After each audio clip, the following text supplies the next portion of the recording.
Bloons Tower Defense 6, an epic adventure of monkeys versus balloons, a rivalry that certainly predates existence itself. But what if you saw this and wanted to disrupt the very balance of the cosmos itself and destroy all reality as we know it? Can you beat Bloons Tower Defense 6 without using any monkeys? Now, firstly, to answer that question, obviously with a game like Bloons Tower Defense you could easily just bust out a tier 5 insta-monkey on easy logs and boast to the world that you're a god gamer who beat BTD6 with only one dart monkey. But on the complete contrary, if you're aiming to do everything that the game has to offer, your challenge better be some shit like, can I beat BTD6 without Monkeyopolis? Because anything more limiting than that, and it's probably going to be impossible. For this video in particular, I'll be going over every beginner map on chimps.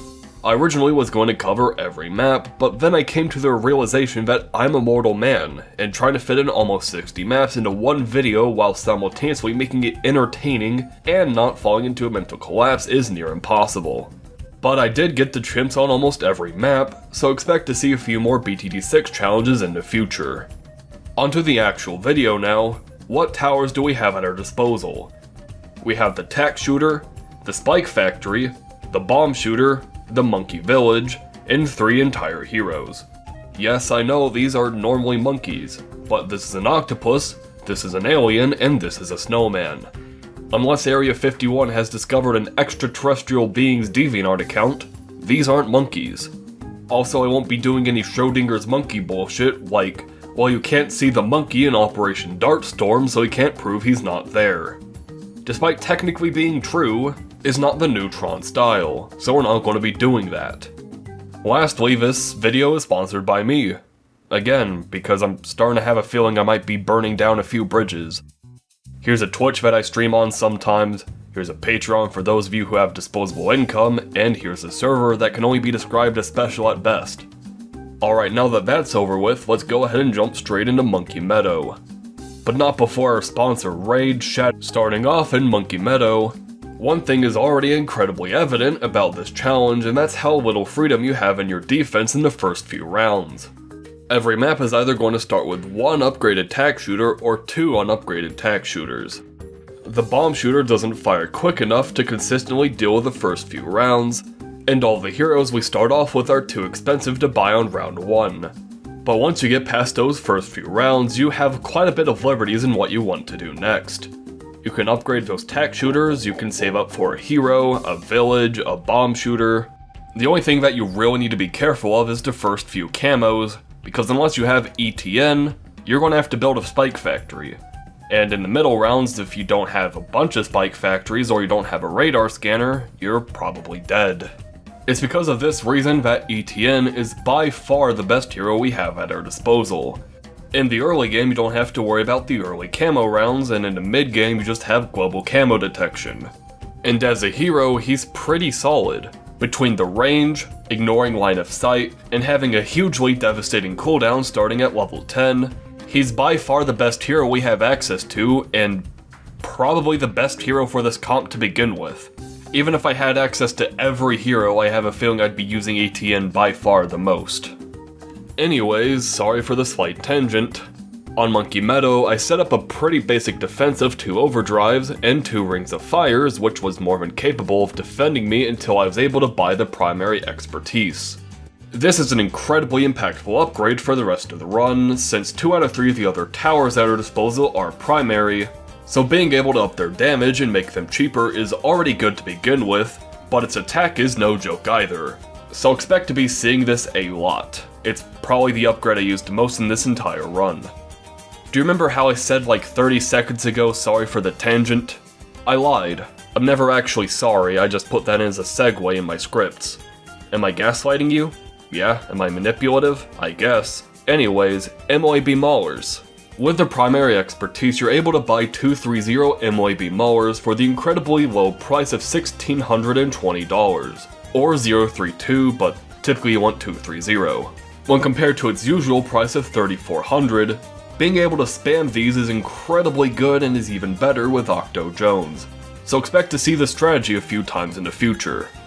With my small investment of MOAB Maulers, they were able to defend for long enough that I was able to buy the Inferno Ring, and by then nothing the game could throw at me was able to stop me from achieving victory. Afterwards I went into free play just to see how far this defense would get me, and was able to get to round 106. I start doing this more and more later in the video, because I think the original intention was so people knew that I didn't cheat and put down monkeys, but I can't sell, and I either need a hero or water on the map in order to get rid of monkeys. So what I'm getting at is I'm really fucking stupid. Anyways, after Monkey Meadow was Tree Stump, in which I had a small recording error and this map was recorded on the Game Boy Advance.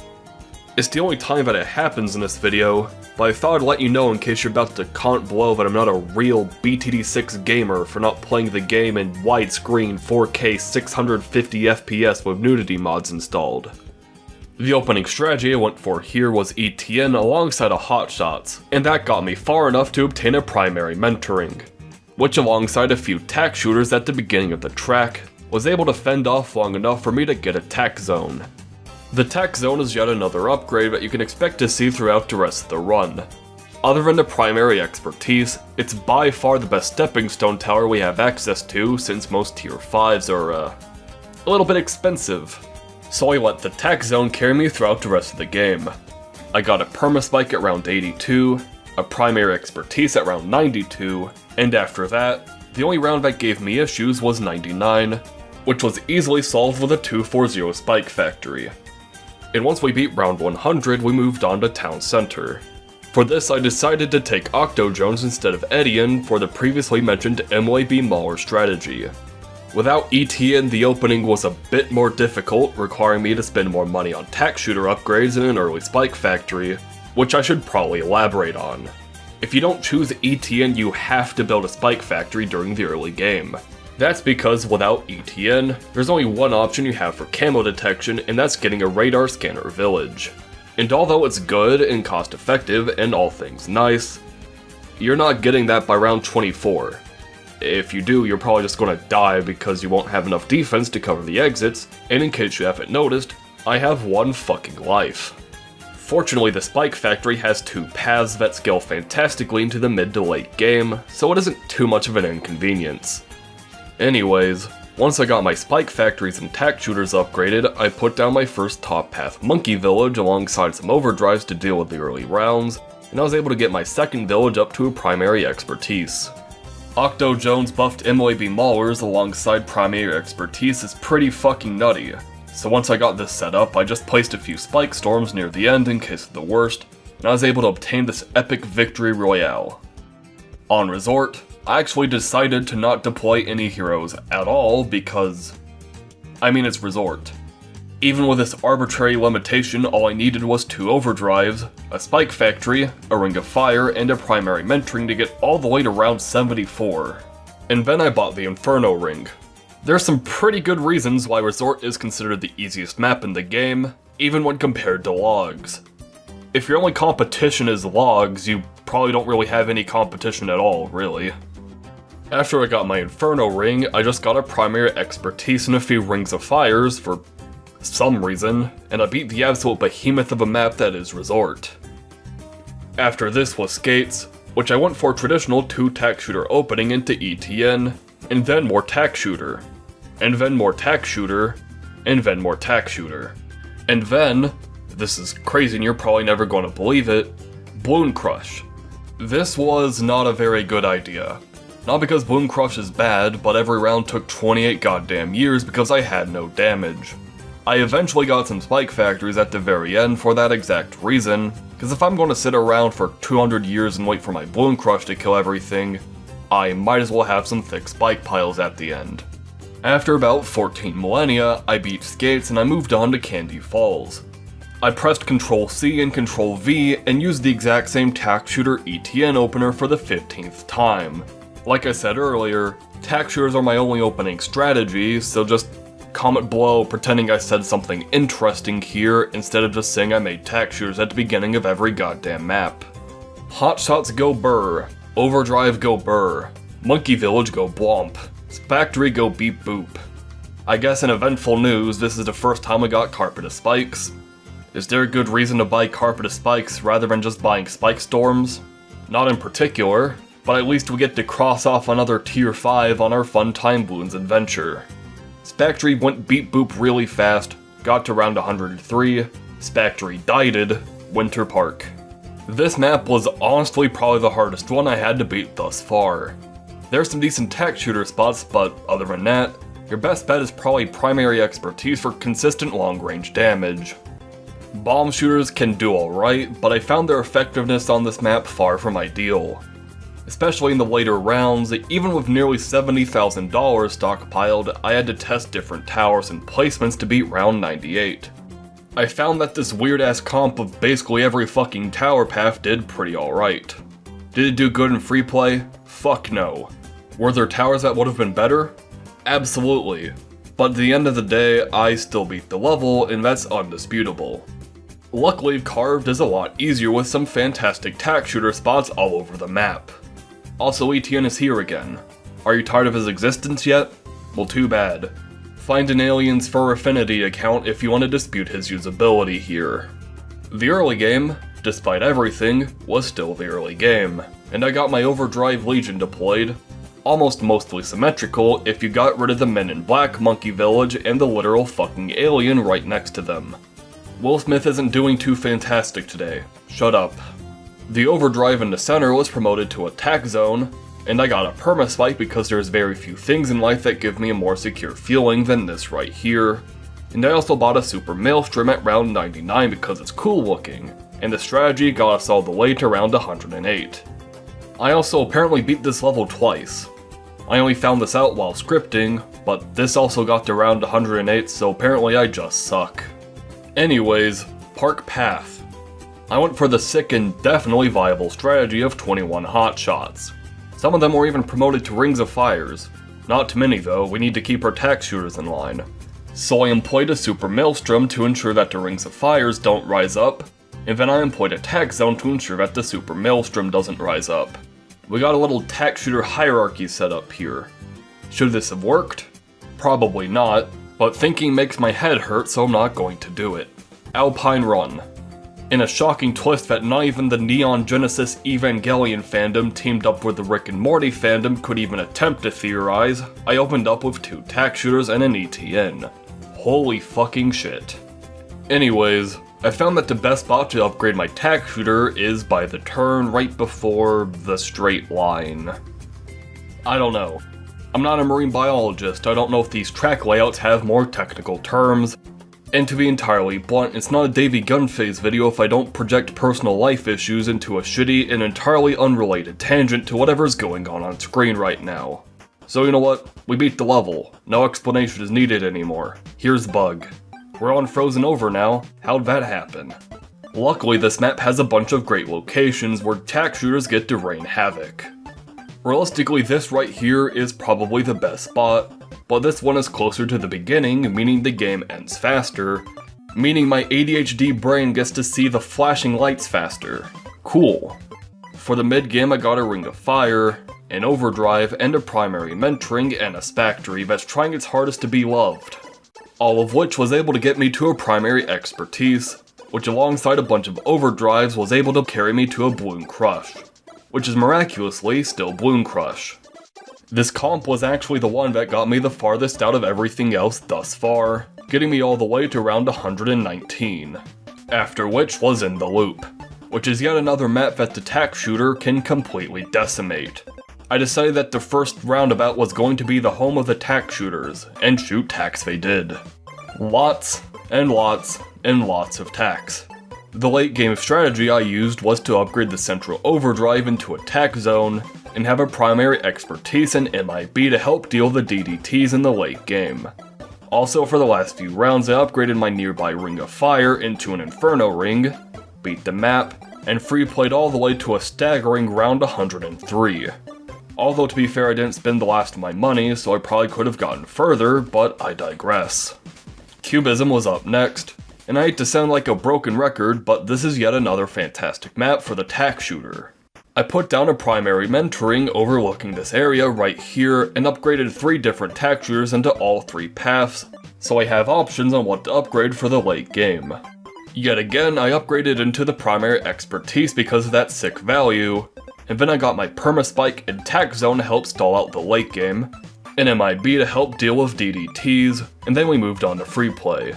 I originally wanted to build a Bloon Crusher here, but ultimately decided to get the holy trinity of tier 5 tack shooters.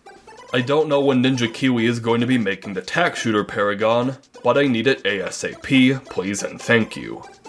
These towers right here got me to my highest round so far, being able to carry me all the way to round 128, and even that was only lost due to one DDT. So good job, Cubism. My inadequacy got me pretty far here. After this was 4 circles, which god fucking damn it, why does this keep happening? So apparently Amon escaped from the bowels of hell and changed my game language to Dutch again. I wonder why this keeps happening. It's almost like it's not a coincidence anymore. So on Fiachrysa, I went ahead and brought in Octodrone so I can use a Primär Mentoring to buff my Bombenwaffes and Reisnagelwaffes. And since so many of you complimented my German last video, fuck you. I'm not even going to elaborate on this map. We beat the level and got to round 115. How? Who knows? I do, but you certainly don't. And I refuse to elaborate any further. I'm also not going to be showing you how I beat Lotus Incel, which is now the correct pronunciation, which I just cut from the script and threw in here because German is a dumb language that keeps getting me cyberbullied on the internet, and I don't have enough subscribers to wage war against Germany yet. This is where most channels would put 1500 of those bland stock subscription green screens, but I'm not most channels. Or am I? Actually, yeah, I am. Shit. I wrote the script out before I made this video, so, yeah. I guess everything I just said was wrong, so I'm sorry, Germany. Please don't cancel me. I guess it's Hedge time now. For the early game, I went ahead and rushed a few tack shooters all over the map since I wasn't too comfortable in being able to kill all the ones at the very beginning. Was this fear rational?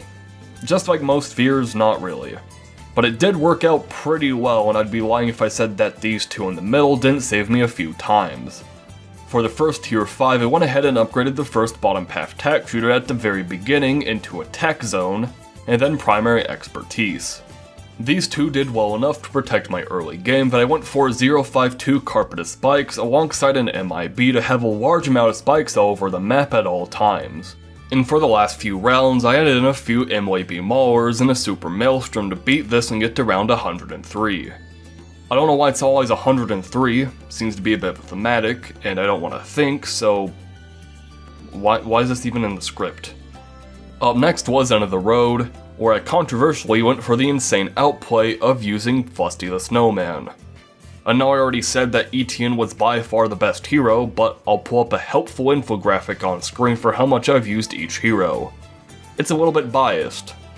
Anyways, Fusty was incredibly good here due to the map layout and how insane the tack zone is here.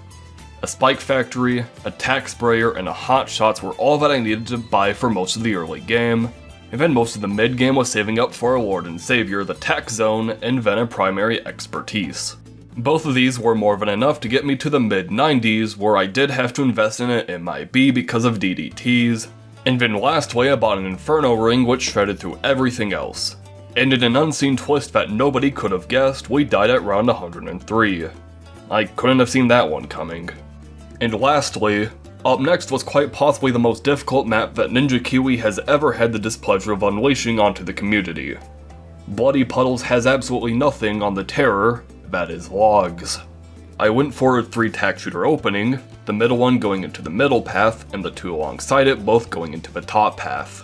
Afterwards, I got a bottom path tack shooter to encourage more diversity in my disgruntled tack shooter demographic, and then a primary mentoring where the tack CEOs would take home all the profits. Then I upgraded it into a primary expertise to get that sick value, and then a Bloon Crush to keep the Bloons in tack shooter purgatory, all the while a permaspike accumulates more and more spikes by the second. This strategy got me all the way to round 119, and I was sort of able to beat Bloons Tower Defense 6 without using any monkeys.